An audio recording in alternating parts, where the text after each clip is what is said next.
تمنى هيا كي نطمح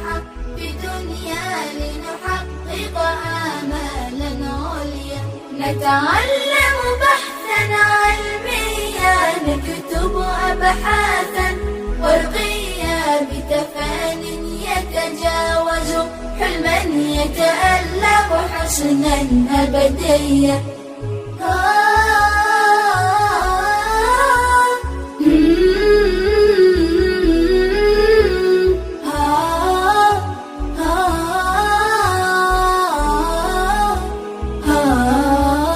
أدركنا قيمة روعتنا